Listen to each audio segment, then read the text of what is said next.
Hey everybody, welcome back to an all-new episode of 10 to Life with me, Annie Elise, Hamptons edition. I'm coming to you literally sitting here on my bedroom floor, not in my house, I wish this was my house, but coming to you on the bedroom floor because this is a case I couldn't wait. I needed to talk with you about it right now. So I packed my recording equipment, I pulled it out, and we are going to go through this together because it is such a crazy case. And what is so crazy is I haven't seen a lot of people talking about this case. I have seen some viral TikToks here and there, some disturbing ones I should also include, but not a lot of people have done like a big recap of this case. And I'm not sure why, because it's not only bizarre, it's really bone-chilling. Like, the actual nuts and bolts of this case are enough to give you nightmares. So we are gonna break down everything that went down with Wade Wilson, also known as Deadpool, also known as the creep with all the face tats, also known as the bootleg Joker. We're gonna talk about it all, guys. So let's get right into it.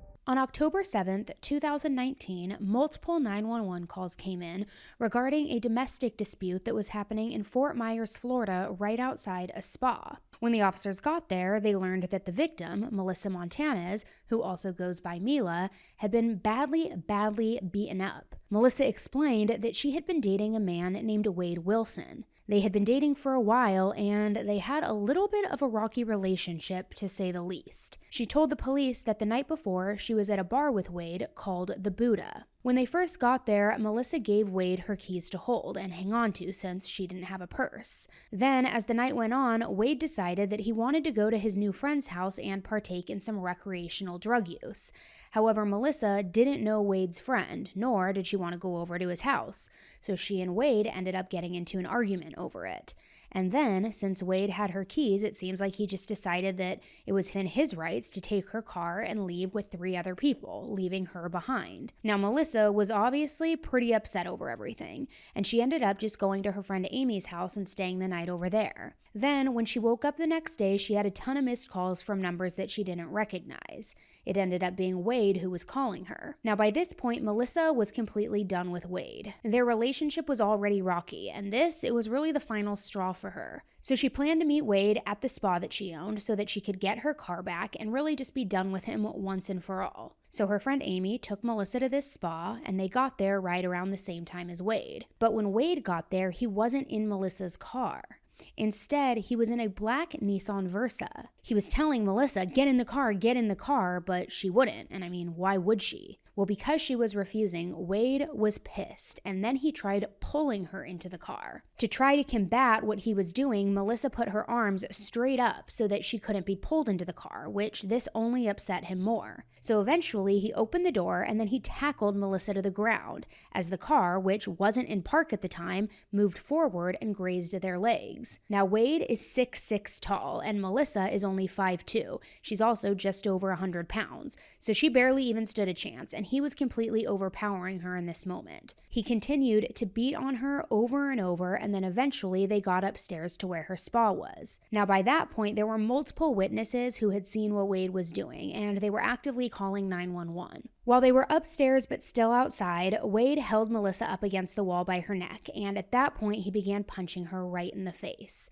Her nose, quote, exploded, as her friend Amy described it, and it just began gushing blood everywhere. Somehow, as that happened, though, she was able to escape him, and she was able to run downstairs and into another business so that she could safely get away. But unfortunately, before the police got there, Wade fled the scene. Now, it's important to note that the reason that Amy wasn't involved was because Wade told her that he would kill her if she got out of her car. However, she was actively calling 911. So when the police got to the scene, they took statements from Melissa and Amy. They also took photos of all of Melissa's injuries. Now, this situation was obviously horrible, but unfortunately, this wasn't the first time that law enforcement had been involved with Wade and Melissa. Wade and Melissa's entire relationship can only be described as a whirlwind of toxicity and abuse. They began dating in the spring of 2019 after initially meeting through Melissa's ex-boyfriend, who she still was friends with, and court records show that just a few weeks into the relationship, the police were already beginning to be called. And Melissa also had reported some recent incidences of abuse as well. She explained that Wade had physically harmed her multiple times, and she also said that there was an instance of sexual harm as well. One time, Wade apparently got mad at her over text messages that were on her phone. They were in the car at the time, and she tried to get out. She tried to run away from him. She was wearing a skirt that day, and he ended up pulling the skirt off of her as she tried to escape. She didn't have any underwear on at the time, so she then was just running down the street with only a shirt, trying to find help. As Melissa was running to find help, Wade ended up catching up to her. And when he did, he choked her until she passed out.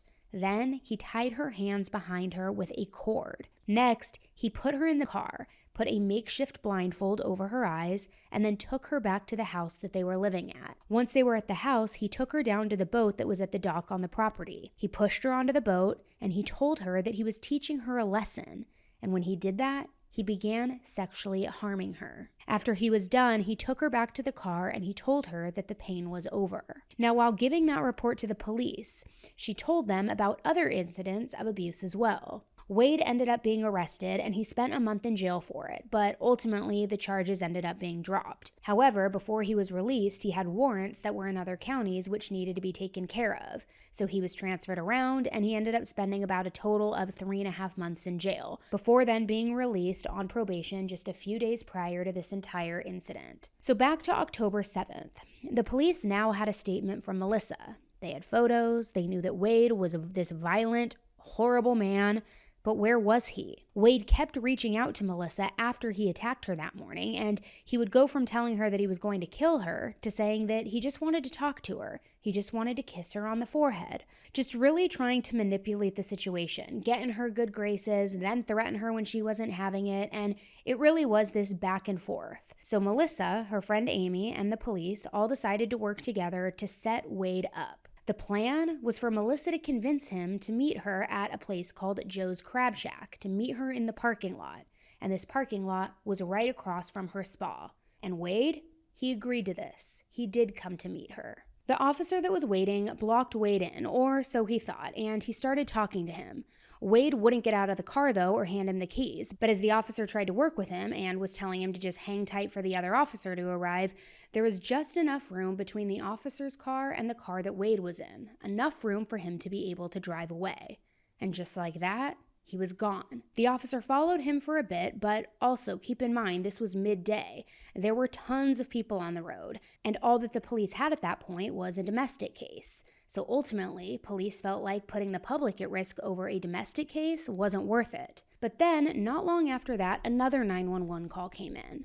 This time, it was from a man named Joshua who owned a printing company called Mateo Graphics. Joshua and Wade were acquaintances at the time, and Wade came into one of the buildings on the property.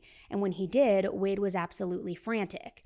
He was shirtless, he didn't have any shoes on, he was only wearing sweatpants, and more than that, he was covered in blood and he was missing a couple of teeth. Joshua was finishing up with a customer before he could help Wade, but was kind of just like, what the heck is going on, man? Meanwhile, Wade was pacing back and forth. And then when he was talking to Joshua, he was trying to get help with a plane or a bus ticket so that he could leave town. As all of this was going down, he confided in Joshua that he had killed people. Now at this point, Joshua knew what happened with Melissa that morning through a mutual friend, so he brought it up to Wade, and he told Wade, look, if that is all it is, then you're okay. But then Wade replied, no, you don't understand. I killed people. So Joshua gave Wade a cigarette and he told him, hey, just stay here, relax, I'll be right back. But instead, he went to another building that was on the property and he called 911. But get this, by the time that the police got there, Wade was nowhere to be found. Once again, it was like he just vanished. All they found was a black Nissan Versa with bloodstains inside of it. At first, the officers thought that maybe someone was in the trunk, so they broke into the car. But nobody was there. So then they ran the car license plates. And when they did, they found out that this car belonged to somebody named Christine Melton. So that's when the police started connecting the dots that something really, really terrible might have happened here. Earlier, when they were talking with Melissa, she wasn't sure what number Wade had been calling her from. Remember, she had multiple missed calls. It was from Wade, but it was a number that she didn't recognize. It also wasn't a number that he had ever used before. So when they reverse searched the number, they determined it did in fact belong to a woman named Christine Melton. So now they had Christine's phone being used by Wade and also her car being used by him with blood inside of it. But who was Christine, and how did she even know Wade? That was the real question here. That's what the police were trying to figure out. Police were able to get in contact with Christine's cousin Samantha, who was listed as her emergency contact. Samantha hadn't heard from or seen Christine all day that day, but she knew Christine's best friend Stephanie and knew that she could probably help more. So then, with her help, the police reached out to Stephanie. According to Stephanie, she and Christine went out the night before. They were best friends since they were teenagers, and they used to live in Illinois. They grew up together. They lived together all throughout their 20s before then moving and settling down in Florida, where both of their families happened to relocate. The two of them literally did everything together. They even worked at the same restaurant and a bar called Duffy's together. So the night before, they decided to go to the Buddha Bar together. They met at Christine's apartment, and then they Ubered to the bar together somewhere between 10 and 10:30 p.m. The bar wasn't overly crowded, probably since it was a Sunday night, but there were people there dancing, drinking, having a good time. So while there, they were socializing with quite a few people, and then towards the end of the night, as the girls were walking to the upstairs bar, a man jumped out in front of Stephanie so he could get her attention. And when he did, he said, "Hey, who's your friend?" kind of gesturing towards Christine. He introduced himself as JR, and he seemed really friendly. So Stephanie introduced him to Christine, and the three of them, plus JR's friend Jason, who he had also met that night, they all talked and just mingled together, hanging out at the bar. Christine and JR seemed to be interested in each other, and Christine really was gushing over JR's looks, his big dimples. She was really into it. So at the end of the night, when the bar was closing, the four of them walked outside, continued hanging out until it was time to leave. Christine wanted to go with JR and Jason back to Jason's house. So she and Stephanie both got in the car with JR and Jason, and they drove there. When they got to the house, Jason's mom was still awake and she was on the couch. She was also not very happy that he was bringing people home super late, so they tried to make small talk to ease the situation, but they ended up just going back to Jason's bedroom. Then, pretty quickly after getting to Jason's house and going in that bedroom, Christine and JR started having sex, all while Jason and Stephanie hung out outside where they drank, they smoked, and sat on the trampoline. At some point, according to Stephanie, Jason, Christine, and JR all did 1 to 2 lines of cocaine. So everybody was partying, everybody was hanging out, everybody was having a good time. But then Christine, Stephanie, and JR all left to go back to Christine's duplex. JR was going to drive them in the car that they had taken to Jason's, but it was a stick shift, and JR didn't know how to drive a stick. He kept trying, but eventually Jason was basically kind of just like, "Hey, dude, you gotta stop. You don't know how to drive this. Like, it's not happening." It was also the middle of the night, and the car, which was a Dodge Hellcat, was just revving and revving and revving. So instead of creating a ruckus and continuing to try, they decided to call an Uber instead. When the Uber driver got there, the car was in the middle of the street, so he ended up parking it for them and then drove them all to Christine's house. At some point during all of that, before heading to Christine's house, JR apparently lost his phone. A few minutes after getting to Christine's, Stephanie ended up needing to leave. Her son had stayed with her mom the night prior, and she needed to get him to school, but she also was scheduled to work the morning shift at Duffy's, so she had to bail and ended up leaving around 6 a.m. This left Christine and JR alone together. Before she left, she gave Christine a big hug, made sure that she was comfortable, and they agreed that they would talk later. So later that day in the early afternoon, Stephanie had texted Christine and said, "Hey, you up?" Now, although Christine wasn't responding, it wasn't really a huge red flag because, they had a late night, basically an all-nighter. She also wasn't scheduled to work, so she probably was just still sleeping in. So when Stephanie got off work, she decided to call Christine. But then Christine still didn't answer. So then Stephanie called Christine's cousin Samantha, who also hadn't talked to Christine that day. She told her all about their night, and nobody was too concerned, but then after that call was when the police made that phone call to Samantha, who then connected them to Stephanie. So now they were all connecting the dots, and this obviously caused them to all start panicking, and they headed directly to Christine's apartment. But when they got there, there were a lot of police there. There was also crime scene tape up all around, and they weren't allowed to go into the apartment. Christine's mom also lived really close to Christine. So once they saw that this crime scene tape was up, they went over to the mom's house until the police came to talk to them. And that was when they learned that Christine had died. When the police entered the house, there was bedding in between the bedroom and the kitchen with leggings, shirts, and a swimsuit top wrapped around it. When they started moving the bedding, they saw a leg, and they realized somebody was wrapped inside this comforter. They quickly realized that someone was actually Christine, and Christine had no pulse. Externally, she had bruising all over her face, a swollen eye, and bruising all over her torso and arms. So to say that she had struggled is an absolute understatement. And I mean, her fingernails were even broken, which illustrated just how hard she truly fought against whatever had happened. So to recap all of this, they have Melissa getting badly beat by her boyfriend Wade having Christine's car and phone, saying that he killed 2 people, Christine being dead, but then JR being the last known person to see Christine, and now Wade was nowhere to be found. So this was a literal nightmare situation that was needing to be untangled and figured out fast. After Christine was found, Stephanie went to the police station so that she could give a statement. While she was there, they showed her a lineup of 6 people so that she could see if she could identify anyone. Well, she could. She saw JR, and if you haven't guessed by now, JR was not named JR. JR was actually none other than Wade Wilson. So from here on out, the timeline gets a little iffy, and I've done my best to piece it all together, but this case is just one that is extremely complicated. No matter how much research we did, no matter how much we tried to put it in chronological order, I put it together as best as I could so that it's as easily understandable as possible, but I just want to warn you, it does get a little bit messy. So law enforcement was trying to figure out how to find Wade. They somehow ended up getting in contact with Wade's biological father, Stephen. And to give you a little bit of a background on Stephen found out that he was going to be a father when he was around 14 or 15 years old.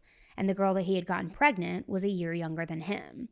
They were both super young and definitely not in a place to be able to raise a child. So Wade ended up being placed up for adoption. He ended up being adopted by a couple who went to church with Wade's biological mother's parents. Then, when Wade turned 18, he reconnected with his dad, Stephen, for the first time. They exchanged phone calls with each other every so often, but they only saw each other once when Stephen went to visit him in Tallahassee. That's where he was living during that visit. When they reconnected, Wade was struggling with drug addiction, and Stephen was really wanting to help him. So he ended up getting him a motel room here and there and actually helping Wade get into rehab in South Florida. So when law enforcement now got a hold of Stephen told them that he actually had heard from Wade. They had talked on the phone, and Wade said that he was in trouble, that he needed help. He specifically needed help with leaving town.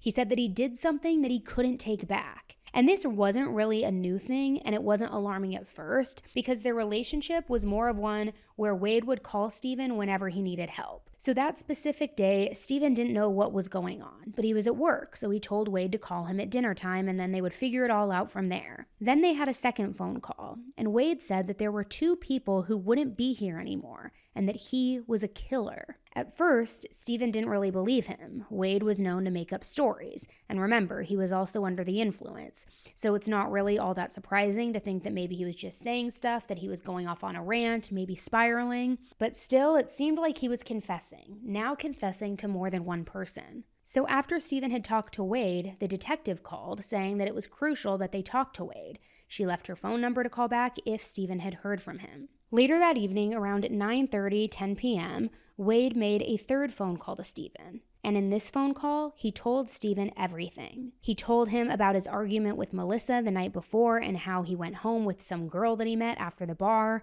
He said that they hung out for a while and then she went to sleep. Then he said, after she went to sleep, he got on top of her and he strangled her until she died. His exact words were, "I choked that bitch." He stayed in the house for a while, and then eventually he rolled her up inside that comforter. His initial plan was to put her in the trunk of her car, but apparently she was too heavy and he couldn't lift her. Then, that's when he took her car and he left, which is when he went and met Melissa. When Stephen asked him why he did this, Wade said, "I don't know, Dad. I don't know why I did it. I just wanted to do it." Wade said that after his argument with Melissa that morning, he had seen a woman walking down the street, and he said that he stopped and he asked her for directions, and when he did that, she got in the car. After she got in the car, he choked her while he was driving, and then he began looking for a place to put her body. Just now really spiraling, becoming unhinged, and kind of just killing anybody who came in his path of destruction. When he ended up finding a place to put her body, he pulled her out of the car and realized that she was still breathing. So then he put her on the ground, and according to him, he, quote, ran her over until she looked like spaghetti. He said that after that, he got out and then moved her body. Now, by the time that Wade was explaining all of this to Stephen, he was hiding out in a house locally. But Stephen didn't know where Wade was exactly, so he told him that he was going to send an Uber and that he needed the address of where he was, which Wade gave to him. So as Wade and Stephen continued talking, the phone was on speakerphone, and Stephen's wife Melanie was relaying the information to the detective with the U.S. Marshals through text so that they could go, they could get him, they could reprimand him. The Marshals were able to get in contact with the homeowners of the house that Wade was in.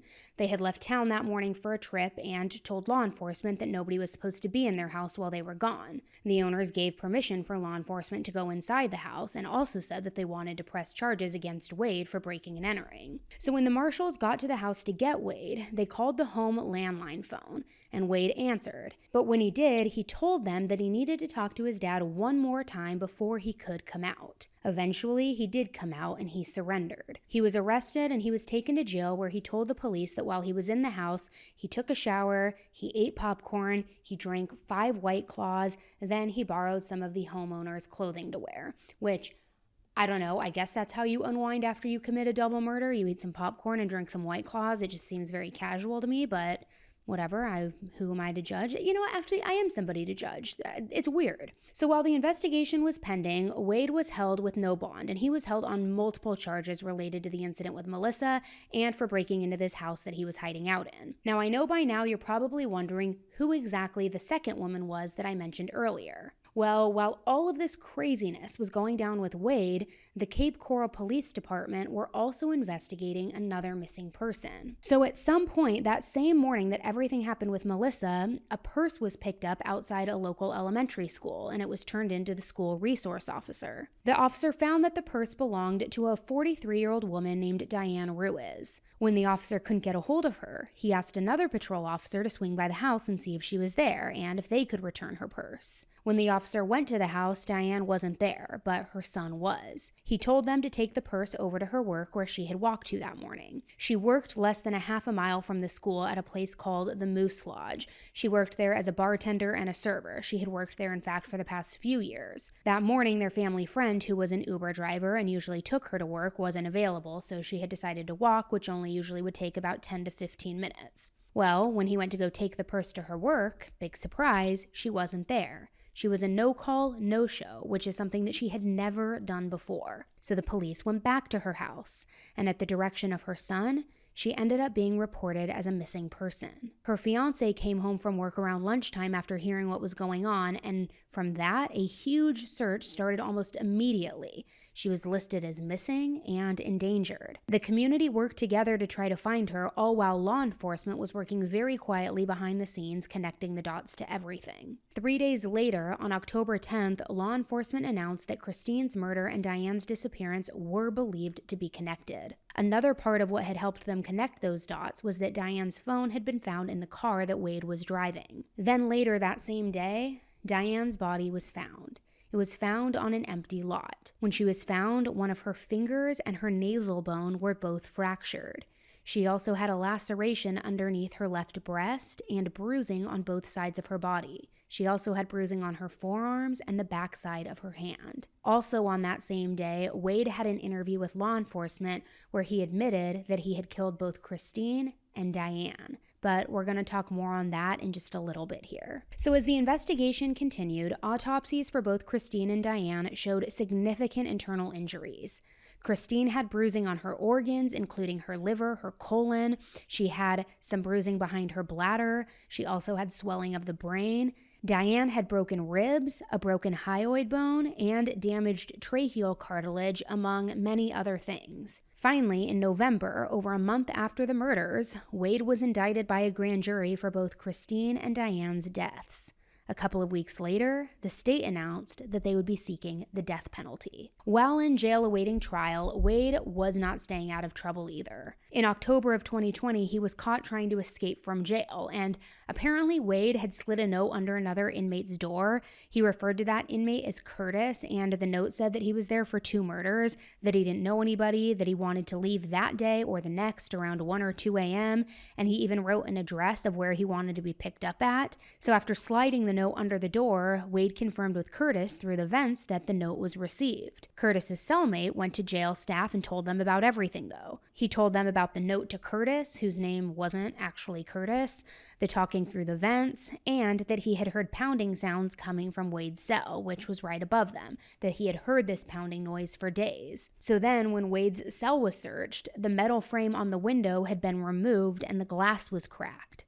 A metal stool that was bolted to the ground had also been pried off, which I will say, this guy was determined. So Wade and his cellmate were brought in for interviews, but they refused to talk. Wade ended up being charged with attempting to escape and criminal mischief for the damages. Wade's cellmate didn't report it, and since their cell was so small, jail staff claimed that there was no way that he didn't know about the plans or actively participate in the plan. So he also ended up being charged with criminal mischief and aiding the attempted escape. But Wade was not done there, not by a long shot. He may not have been able to escape, but he definitely had other plans in mind to execute. In April 2023, he was caught in a narcotics scheme and he was charged with attempted trafficking of amphetamine or methamphetamine. This all happened after a drug dog on the jail's campus was doing a free air sniff and alerted to drugs and started digging. They found a gray grocery bag, and inside were 2 Ziploc bags, each having cigarettes, lighters, Xanax, and then a blue baggie with a crystal substance inside of that. And that crystal substance turned out to be a total of 18.77 grams of meth. So an investigation was opened after that was found, and a little drug bust operation ended up happening one night while the drugs were being dropped off at the jail. Multiple people ended up being charged with various things. That included people outside the jail who were helping with the smuggling, Wade, and also other inmates who were involved. Now, obviously, Wade was no stranger to getting in trouble in jail, but he was also no stranger to speaking out publicly. As he sat in jail awaiting trial, he reached out to the news multiple times, all trying to clear his name. A month after his arrest, he told a news station that Christine was alive and well when he left her, and also that he had just given Diane a ride and that he dropped her off at a bus stop after he had stopped to ask for directions. Then she asked for a ride. Then, in 2020, he told another news station that he had previously been involved with a high-level ring of trafficking. Trafficking of the people, human types. You know where I'm going with this. YouTube won't let me say it. He said that he would groom women for them, but that when he decided he no longer wanted to be a part of it and cut ties, they decided to frame him for these murders. But what was crazy about this is this was after he admitted to committing the murders to multiple people, including his dad, Joshua, and even Melissa on a phone call. He also did an on-camera interview in 2023.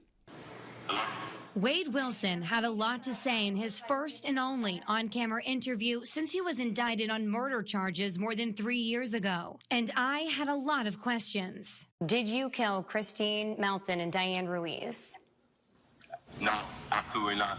Absolutely not. No surprise there, considering he pleaded not guilty. He seemed confident, even smug at times while sporting his orange jumpsuit and new face tattoos. I'm not a monster. Yeah, I'm not a saint either by any means. I've made bad decisions in the past, of course. While Wilson is accused of taking 2 lives, he claims to have tipped off investigators about a plot to kill another woman while behind bars. According to an arrest report late last year, Tristan Gendron asked Wilson to help kill the mother of his child, so his domestic charges would be dropped. Wilson couldn't do it himself. He was in jail. But Gendron asked if his crew on the outside could. He just thought that I was the person to ask for that. This is a copy of the note Gendron wrote Wilson in jail with details of the hit job. It came with a $200,000 payout. Gendron said the money was in a safe at Gendron's funeral and cremation services in Fort Myers. People would accept $10,000, $200,000, surely, but I'm not that type of person. Instead, he reported it to the state attorney's office and became a sworn witness. I don't know her personally whatsoever from a can of paint, but It doesn't matter. She's a person. So over the last 4.5 years, the trial has been delayed for many different reasons, including one of Wade's attorneys dying, his attempted escape from jail, so forth. On top of that, multiple motions were filed leading up to the trial for different reasons. There were motions to challenge the death penalty, multiple motions to change attorneys, and more. But finally, the trial was set to begin on June 3rd, 2024, and it was scheduled to be 3 weeks long. But there was one final issue that needed to be resolved. While Wade was in jail, he got many facial tattoos, including a swastika under his eye, stitches around his mouth that make him look like the Joker, and the word glory on his temple. Before the trial, Wade wanted to be granted permission to cover his tattoos and to get a haircut, probably realizing if he wanted any shot in hell at not being judged by the jury that he needed to look different than how he looked. Well, the judge granted him permission to alter his appearance in efforts for his looks to not have an impact on the jury, and he was cleaned up.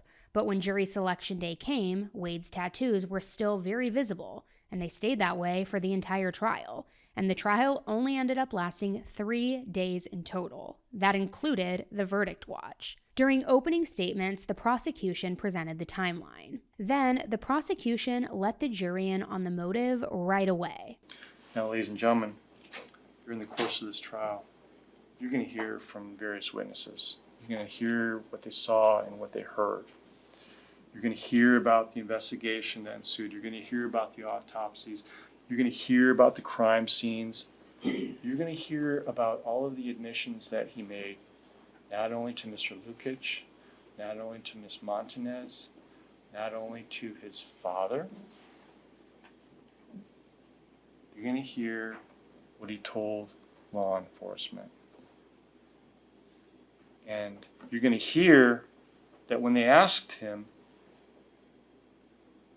why he killed Miss Melton,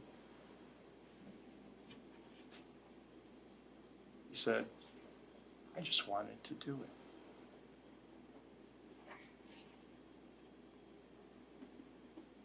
it. And then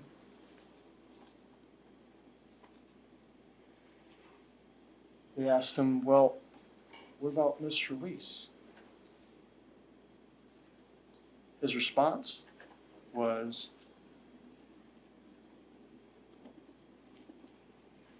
F it. Did you kill her? I already got one down. They brought up numerous witnesses, the first one being Stephanie. Stephanie shared about their night together and all of the events that led up to Christine's death, including the aftermath of finding out that Christine had been killed. She got a little bit emotional, too, as she identified Christine in these photos, and it really was heartbreaking to watch. Now, you mentioned giving a statement to law enforcement. Did you detail everything to them about the night before and the events that took place at the Buddha all the way until you were contacted about her death? Yes.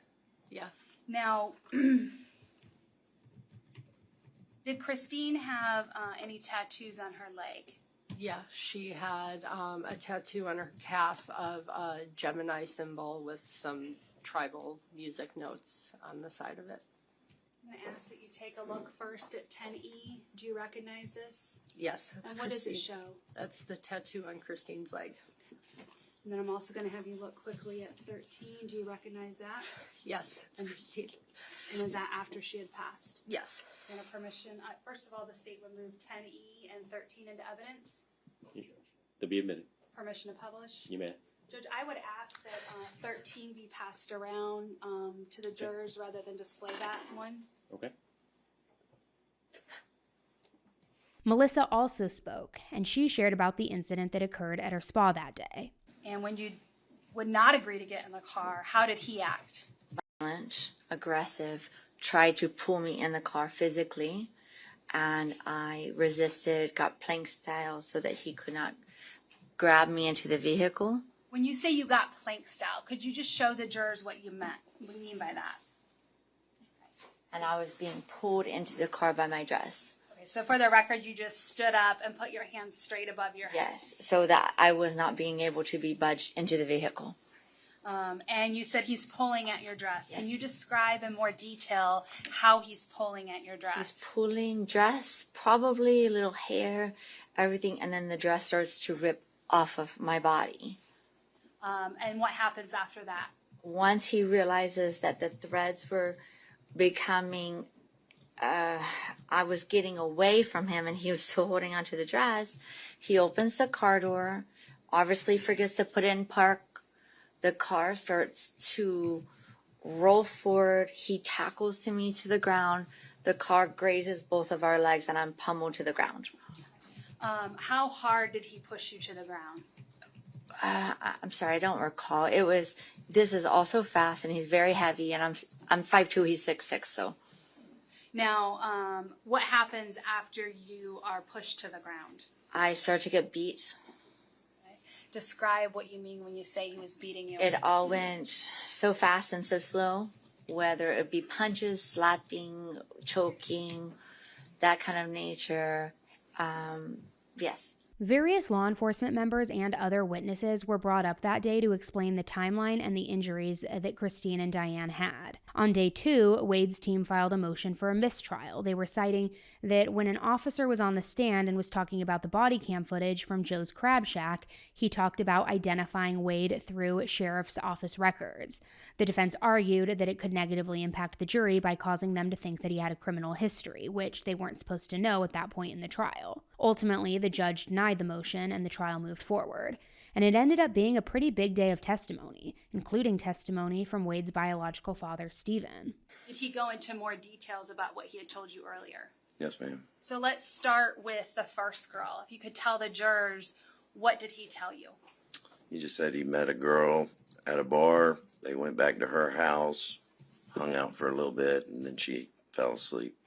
What did he say happened after she fell asleep? He said he got on top of her and choked her.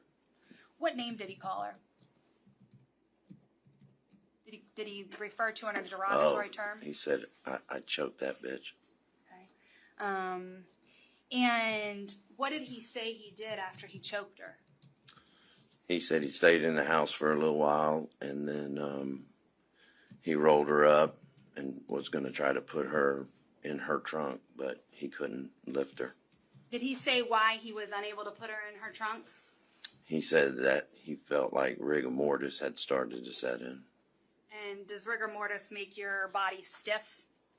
You didn't know? I think so. Yeah. So he just told you that that was the reason that he couldn't lift her and get her into her trunk? Yes, ma'am. And when he said her trunk, it was the trunk of her car he was going to put her in? Yes, ma'am. So what did he tell you he did when he couldn't get her body into her own trunk?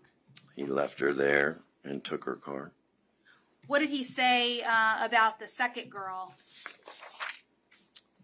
He said he saw her walking down the street and stopped and asked her for directions. And she got in the car with him. What did he say happened once she got in the car with him? He said he reached over and choked her. And did he tell you that he choked her while he was driving? Yes, ma'am. Now, what did he say happened after he choked her? He said he was looking for a place to put her body. Did he find a place where he eventually dumped her body? Yes, ma'am. What did he tell you about the situation when he got to the place where he was going to dump her body? He said that he pulled her out of the car and realized that she was still breathing. So what did he tell you he did when he realized she's still breathing? He said he got back in the car and ran her over until she looked like spaghetti. As he's telling you all these things, what's his demeanor as he's telling you? He was excited. You say excited, what do you mean by that? I felt like he was wanting me to feel the way he felt about it. Did he seem proud of it? Yes. Did he seem to show any kind of remorse? No, ma'am. And was he able to go into great detail about both of these ladies' deaths? Yes, ma'am. The second girl that he killed and left in this lot, did he think that she would be found? No, ma'am. Stephen shared that he was initially conflicted about helping Wade or turning him in, But ultimately, he turned him in after he thought about if it was his daughter, his sister, or his wife that he had done that to. He was also worried about Wade doing the same thing to somebody else in the future. So there were quite a few other witnesses, including members of law enforcement, also Diane's family, and some others.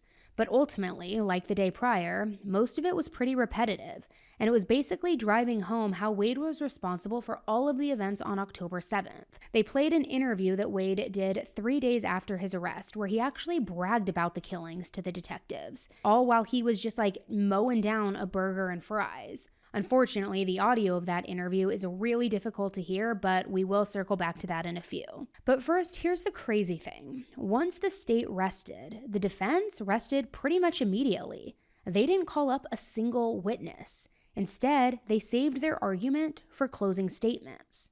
I want to get up here and I want to argue about premeditation. I mean, I'm not arguing whether these ladies are dead. We're not arguing, but the premeditation. First off, let's go through the timeline. He and Jason Shepard meet Miss Melton and Amy Slobodian, I think her name was, at the Buddha. He goes home, leaves Melissa Montanez, his girlfriend, there, takes her car, and apparently Jason drove them back to Miss Melton's house. They have sex. They have consensual sex. Jason Shepard said so. And then something happened. I suspect it was the drugs. Shepard was saying, oh yeah, we were doing cocaine, just not my cocaine. That was for me. Well, if you listen to the statement that was played yesterday, Mr. Wilson talks about using flocka. That is not good stuff. It puts holes in your brain. Objection, facts not in evidence. Sustain.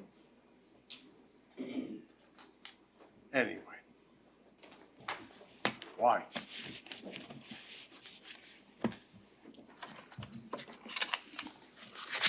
Rather than premeditation, I would submit to you that the judge is going to give you an instruction on second-degree murder.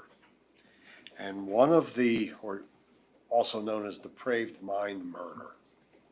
I don't think anyone can argue that none of this was not depraved. But in order to commit second-degree murder, there must be an unlawful killing by an act imminently dangerous to another, no one's arguing that, demonstrating a depraved mind without regard for human life. An act includes a series of related actions arising from and performed pursuant to a single design or purpose. An act is, quote, imminently dangerous to another and demonstrating a depraved mind, end quote, if it is an act or a series of acts that a person of ordinary judgment would know is reasonably certain to kill or do serious bodily injury to another, no question about that, is done from ill will, hatred, spite, or an evil intent, and is of such a nature that the act itself indicates an indifference to human life. Whatever he was doing, nobody's arguing was not depraved.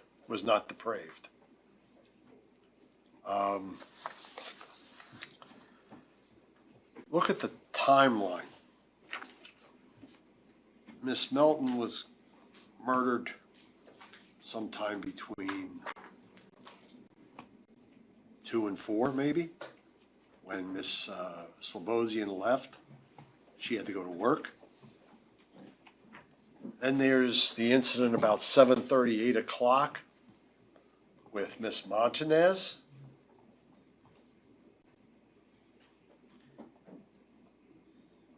according to her fiance, Miss Ruiz, was going to work sometime between 9 and 11. She left the house. So the contact between Mr. Wilson and Miss Ruiz is on a road in broad daylight. This isn't some kidnapping in the middle of the night. This is in broad daylight. Again, it's almost a carbon copy of Miss Melton. Again, running over the body 10 to 20 times. Nobody's saying that's not depraved.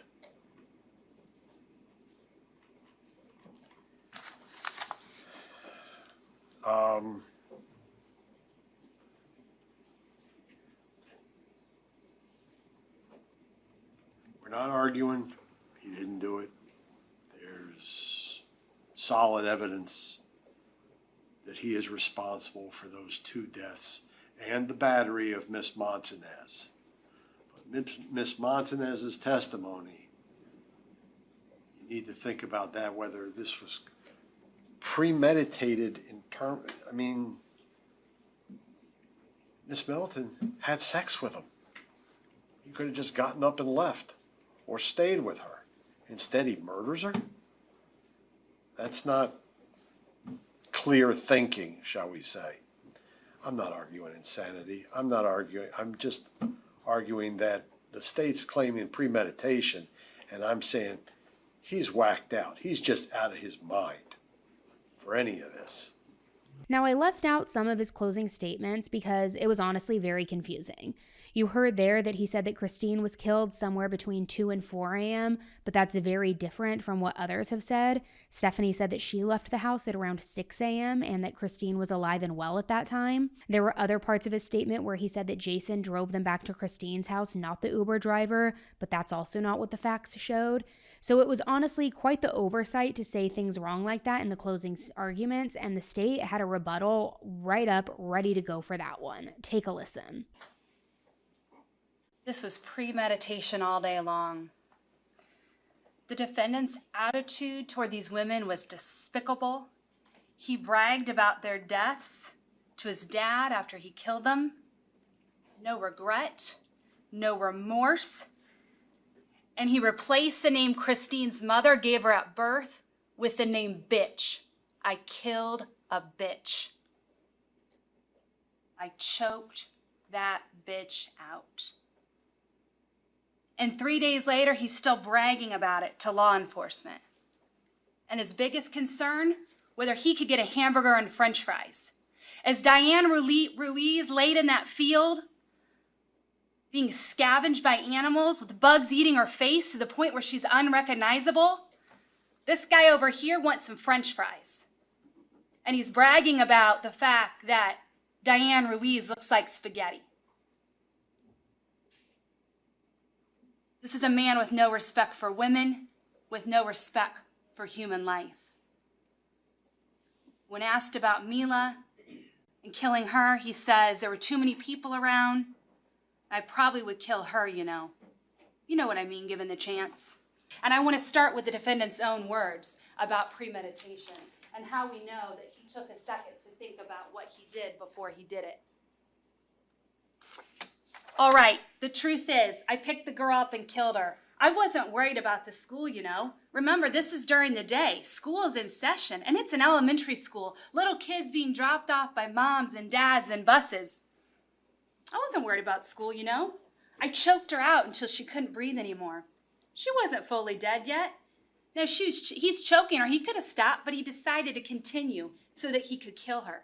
She wasn't fully dead yet, and she was still alive, and I pushed her out of the car, and she tried to get up, and I ran her over with the car. And I ran over maybe like 10 times, 10, 20 times, her head, her body. He says, I put the window down, and I said, hey, do you know where the high school is, where the school's at? Could you show me? She said, it's right down there. I said, I drove by there, and I didn't see it. Could you please show me? She got in the car. That's all it took. That's all it took. Got her in my car, and then from there we drove to the school and I was going to drop her off. But I knew in my mind I wasn't going to drop her off. There's the mind. I knew in my mind I wasn't going to drop her off. But she wanted to get dropped off there. I said, okay, you can go. As soon as she went to get out, whatever, I grabbed her by the neck and choked her. That's when I was choking her right there. I was choking her out right there. She came back to life 3 or 4 times. I mean, she was a fighter for sure, I'll give her that. When I pushed her out, she fell out still alive, trying to get up. I backed up and just ran and hit her, ran and hit her, ran and hit her until she was not moving anymore. That's not premeditated murder, ladies and gentlemen. I don't know what is. And after Christine Melton, when he picked up Diane Ruiz, he told the detectives, I was like, you know what? I've already done it once. I'm going to do it again. It came across my mind to murder, just kill, kill, kill. He talks about I could get sex with her and then I was going to kill her. This is going to sound weird, I'm just really horny. So I was looking for an easy piece of pussy and saw her walking and she was strolling or whatever early in the morning. So I was like, whatever, I'll give it a shot. When I give it a shot, it usually is 9 times out of 10 works for me. And it did, you know. I should kill her. He says, she did not need a ride afterwards, which is why I started choking her, because she was going to get out of the car. She said, drop me off here at school. I could tell she was getting scared. I saw the fear, and I think the fear triggered me to just kill her. It was going in a weird direction. I could tell things were off because she wanted to be pulled over, and she really wanted to get out of the car bad at this point. And I could tell she was getting, I can sense you, fear. I'm like a fucking lion, and you're the prey, and I can sense it. They can't get away from me even if they wanted to. I'm too strong. I mean, I don't look strong maybe necessarily, but I can, believe it or not. I'm not trying to be mean. I can take either one of you guys down. And this is what he's telling detectives. He's locked up in the Lee County Jail, confessing and bragging to the detectives about these murders that he committed. Not only do you have his own words, all the evidence shows premeditation. Remember when he told his father about murdering Christine, he says, she's just sleeping there. They had had sex. Remember, this is 6 a.m. Stephanie Johnson has already left. He sees her asleep after a night of going out, having a good time. And he says, I decided I was going to kill her, and I got on top of her. Again, ladies and gentlemen, this is classic premeditation. And there doesn't need to be any length of time. It can be just a short swapping at a mosquito. Defense also alluded that, oh, you know, there's drugs and alcohol, and he was on these drugs. That's what he says. But nowhere in the packet of jury instructions are you going to hear or are you going to read when you take those jury instructions back with you that drugs or alcohol is a defense to murder or a defense to premeditation. Stephanie Johnson went out drinking the night of October 6th. She went to work the next day. Jason Shepard went out drinking that night and he did a line or two of cocaine and he went to work the next day. And Wade Wilson went out drinking. He did a line or two of cocaine and he killed 2, almost 3 women the next day. Using drugs or alcohol as an excuse for injury or death to anyone is insulting. And you'll find nowhere that the law allows that as an excuse. Think about how he was acting. He's at Mateo's Graphics. Why is he there? He's not just out of his mind talking nonsense. Now, our witness, Mr. Lukic, thought he was out of his mind because he's saying he killed 2 women. That seems pretty crazy. He doesn't think that that's probably true. He did, in fact, know it was true. But he's there to get out of town. He's there for a plane ticket or a bus ticket. This is someone who knows exactly what he did. He's not on some kind of drug where he doesn't know or he doesn't know what's happening or what's going on. He knows exactly what's going on. And he knows he needs to get the hell out of Dodge. And long after the high of any drugs or alcohol could have worn off, he's calling Daddy. Dad, I need you again. I need money. I need to get out of here. I need you to come pick me up. I need you to help me. And he's bragging to his dad, wanting his dad to be proud of the women he killed. And then 3 days later, when he's in custody and he's on no drugs and no alcohol. What does he do again? He's bragging to the detectives. All those quotes I just read you, those were all 3 days later when he has no access to any of that. Defense tries to say, he's crazy, he's out of his mind, and the defense, talked about mental health and that being an issue. Again, that's not a defense in this case. There's no evidence of any mental health disorder. There's no jury instruction that's going to excuse him. Any reference of it by the defendant in a statement is simply an excuse to try to justify what he did. He had no issues going out and having a good time at the Buddha that night. No issues picking up a beautiful young woman at the bar. No issues having sex multiple times. No issues getting exactly what he wanted. He wasn't hallucinating. He wasn't hearing voices. He wasn't confused about where he was. He wasn't confused about anything that night. In his own words to law enforcement, he was a f***ing lion and they were the prey. And he could sense it. He liked knowing that they were in fear. He liked knowing that they wanted to get away, and he was not about to let them. So ultimately, just a little over 2 hours after the jurors began deliberating, they came back with a guilty verdict. Then it was time for the sentencing phase, which is really where the defense wanted to put their resources and their time arguing, all in efforts to spare Wade's life. It was initially set to begin the Thursday after the verdict, but it got postponed to the following Monday based on the defense's request. It started with victim impact statements by Christine's cousin Samantha. It is my task to describe this beautiful human and to somehow capture Christine in a way that 12 strangers and 2 alternates can understand, using only my words. And I will do so sitting no more than 20 feet from the convicted, who beat Christine, murdered Christine, and threw her away like garbage. I hope you will understand this is not the ideal scenario to be sharing personal stories, although you would have loved them. There are no words to describe the absolutely lovely Christine Ann Melton, but I will try. She was precious, not just to me, to everyone who knew her. She was a daughter, a sister, an aunt, a niece, and a cousin. She was loved, and her life had value. Christine was remarkably funny, had a quick wit, and an entirely unique personality. If you were with her, you laughed. We laughed every single day. When you were with her, you felt safe and understood, never judged. She was a relief to your soul just to sit next to her. She had a way about her. Children loved her because Christine was good and they could feel it. She wasn't an aunt. She was the aunt.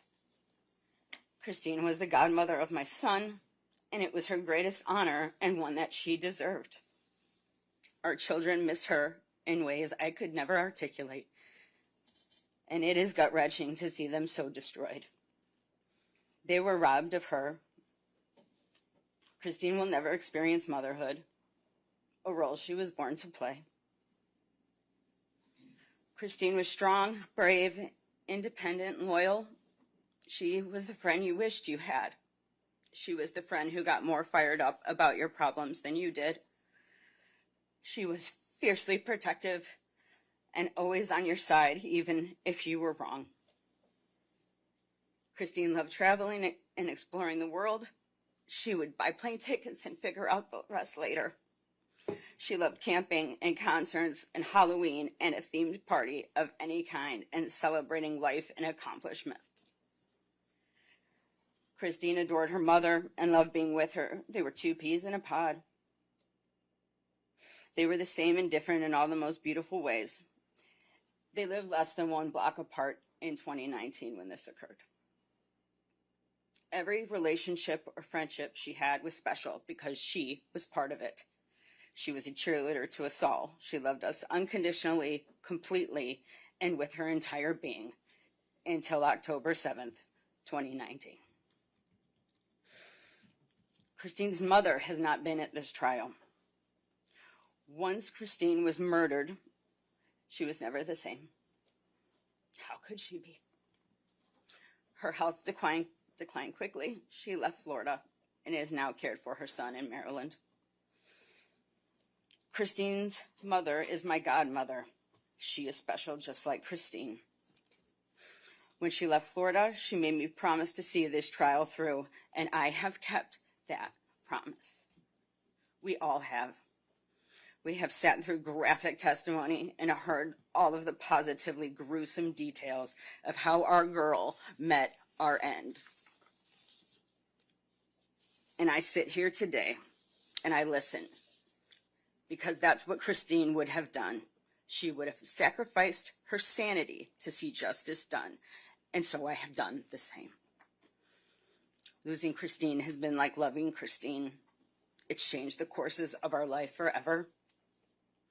The loss of Christine is a wound that will never heal. Never. Losing Christine is like losing the sun. It encompasses you and swallows you whole. Death is difficult, loss is difficult, but losing someone to murder is foul and vicious and soul-crushing. With one exception, I would not wish it on my worst enemy. The prosecution has won this trial, but I assure you, the family, friends, and loved ones of Christine Ann Melton have only lost. Samantha, now I just want to go through a few of the pictures. After Samantha gave an impact statement, Diane's youngest son gave a statement. My mother's life dream was to be able to get married and raise her family. She was so close to getting everything she wanted. I was forced to move states to better accommodate for what I needed for my education. I moved far away from Florida because I grew up everywhere with my mom just to have her be stripped away on a random weekday.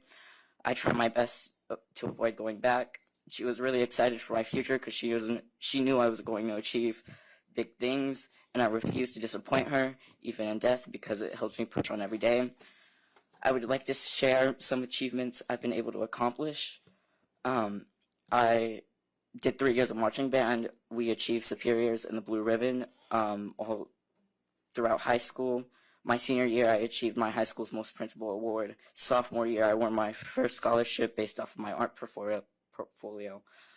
I graduated high school. I got accepted into all the colleges I applied and also received a full ride scholarship from one. My senior year, I received the John Phillips User Award for marching band. I got my driver's license. I received my first car. During COVID, I ran a whole jewelry business for 2 years at 16. I got my first job. I'm getting my first apartment July. I'm a year ahead in my college education, and I have my first internship as a graphic designer. I only listed 13 out of many, both big and small, achievements. All 13 of these achievements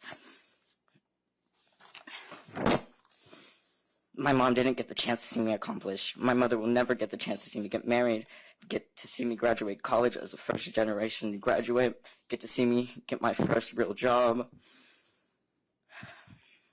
During college, I was sent to the ER for the first time. I got into my first car accident, and the only person I wanted to call was my mom, or how she went missing. I trusted my gut so much. Everything told me that she was coming home, and I haven't been able to trust her again. Or how when I was told she was missing while walking home from my bus stop, or how everybody in my town knew that she was dead before me, or how on my 15th birthday I almost killed myself because I couldn't bear the idea without turning 15 without my mom. I lived 5 years without her, and not a single day has gone by where I haven't been able to not think about her. My mother only had love in her heart, only wanted the best for me, and nothing that happened to her was ever deserved, and she just wanted to live a normal life. The defense then brought up 2 expert witnesses in the mental health field who spent time with Wade prior to the sentencing. The first witness on the stand was Dr. Einstein, who was a neuropsychologist. So I met with Mr. Wilson on 3 occasions, June 18th and 19th, for a total of 7 hours. Okay. Were you able to obtain other background information pertaining to Mr. Wilson, such as jail records or other medical records? Correct. And do you know how many pages you had the opportunity to review? There were hundreds and hundreds of pages from the Department of Correction, mental health, jail records that I reviewed. Okay. And is there anything that you specifically recall at this time having read that indicated to you that Mr. Wilson may have mental health issues? The records going back over 10 years were indicative that Mr. Wilson presented with numerous psychiatric, psychological symptomatology. He was on a variety of different psychotropic medications. They tried many, many medications. He currently is on medication, lithium and Celexa. Both those are psychotropic medications. What do you mean by psychotropic? Psychotropic are medications that deal specifically with major mental illness, either psychosis or depression or a combination of both. He's been treated for these conditions for over 10 years, reflective in the records. Do you recall any specific diagnoses, medical diagnoses? He's been diagnosed with several different bipolar. He's been diagnosed with depression, anxiety. He's been diagnosed with schizophrenia. He's been diagnosed with antisocial personality disorder, adjustment disorder. There's a variety of different diagnoses that have been offered in the records. Dr. Einstein's final conclusion was that Wade suffers from neurocognitive brain impairment. This all based on sports-induced head injuries that he received as a child and after a car crash. That, coupled with his substance abuse, apparently only made those symptoms worse. Next was Dr. Mills, who is a forensic psychiatrist. Dr. Mills has an expansive career that includes being the chief of psychiatry at the largest psychiatric hospital in North America, and he has dedicated many years to exclusively doing forensic psychology on behalf of defendants. But even with his experience, he claimed that he had a hard time evaluating Wade within his visits, all due to Wade's lack of cooperation, and Wade having lots of worries that the jail staff members were listening in, kind of being paranoid almost. However, he did get to do some testing. And I asked Ms. Perez to administer one, to watch him, basically just giving him the piece of paper, say, read the instructions and answer the questions. And she had done that, and I got that score, that test back and scored it. And then I asked him, which he did, to do the personality assessment inventory. So we had 2 psychological tests which were administered in the presence of either Ms. Perez or myself, and which were subsequently scored. And what did his scores indicate to you? His scores indicated that he was non-compliant, that he answered the questions, that's kind of partial compliance, but that he invalidated each test by exaggerating symptoms that most people do not have, or most people do not have to that same degree. So, in effect, he said, wow, I've got every symptom in the book. And of course, every symptom in the book is many too many symptoms. Even people who are seriously ill only have some symptoms. Okay. Well, it doesn't sound like you gleaned a lot of information from him, but you did talk to his parents, did you not? No, I did, but let's go back. I mean, I certainly gleaned information that he could, when he chose to, listen to a question and pay attention. That when he chose to, he could make eye contact and articulate a reason for responding or not. 3, that throughout his time with me, he appeared very wary, very watchful, concerned about who was listening or might not be listening. So I had a sense of excessive vigilance or hypervigilance, maybe even of paranoia. And so I gleaned those psychiatric impressions pretty solidly even after the first couple hours of the first session. And those impressions were bolstered or added onto even by his non-compliance in the second and third session. Did he ever express any delusional aspects? Not with me. I mean, he indicated that the guards were listening. You know, the guards might have been listening. I couldn't rule that out. I mean, he didn't tell me that little green men were listening. So they weren't obviously delusional. On the other hand, when I went out to speak with the guards on the third session, they were well away from the door.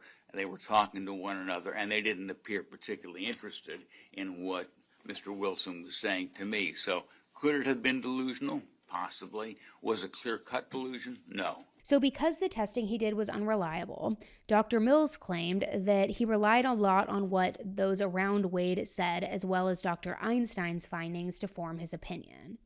Generally, when I testify, I have more information both from the evaluee, both from the defendant in a case like this, and I have more information from prior hospital records, from Baker Act hospitalizations, from other psychiatric hospitalizations, and I can characterize that disorder pretty well. After both of the defense's witnesses were cross-examined, the state had their turn to bring up an expert witness. They brought in Dr. Herkove, who is a clinical and forensic neuropsychologist. Dr. Herkove's evaluation results were that Wade does not struggle with any mental psychotic disorders, and that Wade's behavior was not impulsive, and in fact, it was premeditated. Behaviors were planned in a sense, right? That I can't find the school. Can you help me find the school? Oh, it's over there. Yeah, I looked, I couldn't find it. Can you show me? I mean, afterwards, fleeing, the going to the friend. Hey, I just killed some people. I need to get out of town. Calling some people. Hey, I need some help. Hiding from the police. All of that is relatively good planned behavior. I mean, maybe you wouldn't do it, but it's not this impulsive. I didn't know what to do. And now, last line that you had there was life functioning. What evidence or no evidence did you find of executive function, brain damage, and life functioning? What do you mean by that, doctor? I don't have any problems with him doing adult daily living activities. He drives, he's able to interact with people, he's able to socialize when he goes out to the bar. He's able to interact. There's just no evidence of this frontal lobe damage that we've heard about. And was he able to seek help when he needed it? For sure. Especially after he did something bad. Correct. After all three witnesses were examined and cross-examined, each side got a chance to do closing arguments. That's where they tried to prove their point. The prosecution argued that Wade should be put to death and that this was premeditated. You already found, beyond a reasonable doubt, that the murders were premeditated through your verdict. You found 2 counts of first-degree premeditated murder. You must now find that that premeditation was heightened, demonstrated by a substantial period of reflection. In order to do that, I think it's important to start at the beginning of this case, where it all happened, off McGregor Boulevard, near College Parkway, at the Buddha Lounge. Music was playing, people were socializing. The defendant went there to have a good time, and he discarded the woman he came with, and he chose one that caught his eye. Christine Melton. And as he told detectives, this is what I do with women, you know. I use my charm, I use my good looks. That's what I did with the first girl, and that's how I got in her head. And look what happened to her. When the defendant first approaches Christine, he's not threatening. He's smooth, he's charming. He's nice to her and her friend Stephanie. They party together, no red flags. No sign of aggression. He's a fun guy, but he waits. He waits until he's back at her house, in her bed, and Stephanie has gone home. He waits until he is alone with her, until there are no other witnesses. He waits until she is asleep, defenseless. The defendant says she can't get away from him, even if she wanted to, because he's too strong. And when she can't get away is when he kills her, when he strangles her, because he was the lion and she was the prey. But he didn't stop there. He was looking for more prey. He found Diane Ruiz walking in Cape Coral and said, "That's the one. You know what? I've already done it once, and I'm going to do it again." He knew there was a school, but he wasn't worried about the school. He wasn't worried that it was daytime, because he got her into his car. He got her alone, and that's when he attacked. He decided he was going to kill her when he saw her walking, and he already knew that he was not going to let her go. He could tell she was getting scared, and he saw her fear. He knew Diane wanted out of that car bad and that she was afraid. He could sense her fear, but what was he? He was the lion, and she was her prey.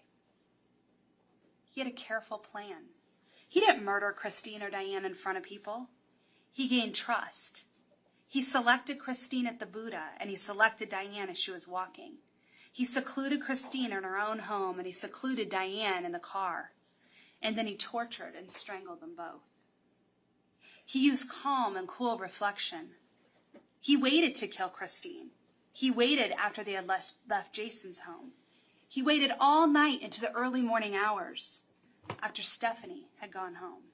And that's when he killed her, not in the heat of passion, but when she had gone to sleep. And while the prosecution argued the premeditation, the defense once again argued the latter and made lots and lots of references to his mental health and the drug use. Mr. Wilson's conduct on October 7th.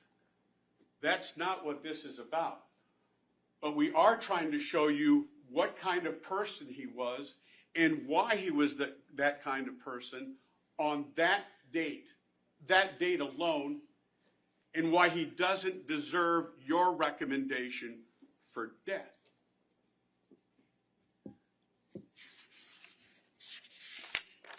Let's start with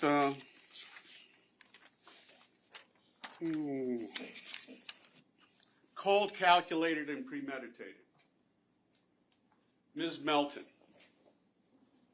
Now, the state told you just a minute ago, well, you know, he was partying, he was having a good time, he was doing cocaine. When was he doing cocaine? And do we know that he was actually doing cocaine? Or was he doing what he told you later was, maybe it was fentanyl, maybe it was flakka, maybe it was bath salts? He doesn't know, because he's never had a mental health experience from taking controlled substances like he did on October 7th. And when did he actually take those controlled substances? It wasn't before he went out and partied. It was after they went over to Mr. Shepard's house. Because if you recall Mr. Shepard saying, well, I had my own cocaine. Well, if you were using your own cocaine, what did you give Mr. Wilson?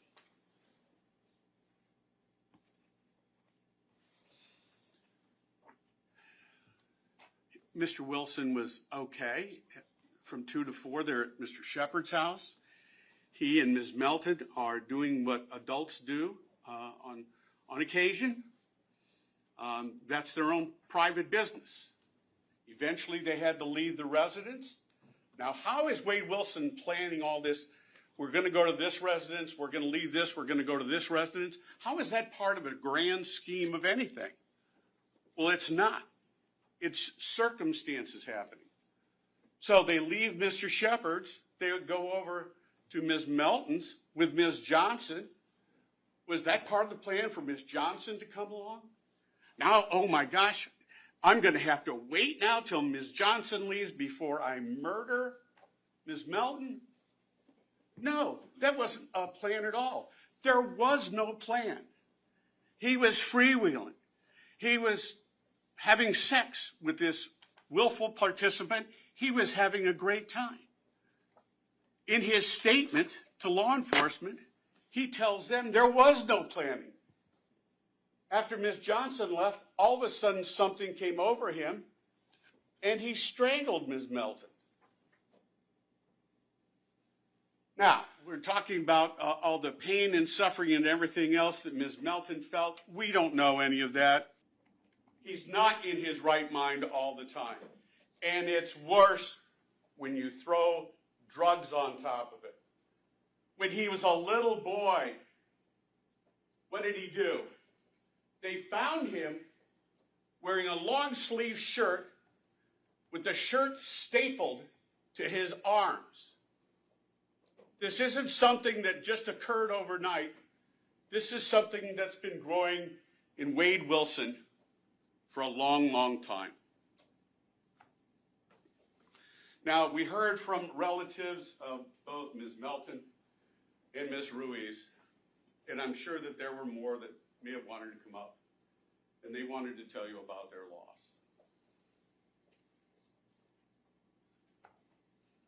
We can't fix their loss. They have a hole in their heart. And the only way you can fix that hole in their heart is with love and friendship and fellowship and companionship, and hope that it shrinks the hole in their heart. But you can't fill the holes in their heart with another body. We can't bring these ladies back. There's nothing that you can do to fix that problem. But you can do the right thing here today. After that, the jury was sent to deliberate, and not too long later, they came back recommending the death penalty. As of last year, Florida law only requires 8 of 12 members of the jury to recommend the death penalty, and the judge will consider it. In regards to Christine's murder, 9 out of 12 recommended the death penalty. For Diane's, 10 out of 12 recommended the death penalty. As the verdict was read, Wade was once again sitting there just completely emotionless. The decision for the death penalty is now in the judge's hands, and there will be what's called a Spencer hearing on the morning of July 23rd, which is where both the defense and the prosecution can present further evidence as to why Wade should or shouldn't be given the death penalty. After that, the court will go into recess and then return in the afternoon for the judge's ruling. If he does get sentenced to death, there will most definitely be appeals, as there usually are in cases like these, but since the crimes occurred before the new Florida death penalty law went into effect, it's highly likely that his defense team would argue that the majority rule should not apply to him, which I think that this guy is one of the scariest people I have ever seen, and the lack of remorse all through trial and the victim impact statements, it sends a shiver down my spine. I don't know what side I want to be on this. I just know that he needs to be locked up for literally the rest of his life or put down, because he terrifies me. I don't know. What do you guys think about this case? What I will say is there wasn't a lot of coverage in this case, but I did start recently seeing some TikToks go viral. There's a lot of disturbing stuff on TikTok. This was one that takes the cake, where it's like just a montage video of him walking in and out of the courtroom. Some like zoom in on his crotch area because you can like see the profiles, and you get what I'm saying. And like they put this like romantic music to it. And so now it's like all of the comment section, it's disgusting, but it's kind of funny, the comments, because like all of these people are saying, great, now I need to call my therapist, or what's wrong with me, or things like that, alluding to like, why am I attracted to this man, and things like that. But it's weird, because what my point in that whole rant was that it went from a case that I hardly saw any coverage of to now almost being romanticized, or like not glamorized, but people are like thinking he's hot, and there's this new heightened interest in the case, kind of like that one guy, not that he was a serial killer. Who's that guy? Jeremy Meeks? Do you know who I'm talking about? The guy that had like the mugshot of like this felon who had like these striking blue eyes, and everybody's like, oh my God, he's the hottest guy ever. And then he ended up like dating the heiress to Topshop, and he's now like a celebrity, and he walked runways, all of these things. Like, people are now fascinated with it for, in my opinion, the wrong reasons. And we always say one of the biggest reasons we cover cases on this channel is so that the victims' names echo louder than the perpetrator. Well, here comes this asshole, and now his name is just like echoing all over the depths of hell on social media. And so I don't know. I need a psychology degree. I'll never understand what goes through people's brains and why they're attracted to people that way. Just like all the people who write Chris Watts and like think they're going to change him and think they love him and that he's misunderstood. He's not misunderstood. He killed his pregnant wife and his 2 baby girls. He's not misunderstood. He is a sociopath. I could talk all day about this, but I'm going to leave it at that. So thank you so much for tuning in to another episode of 10 to Life. Until the next one, please, please, please stay safe.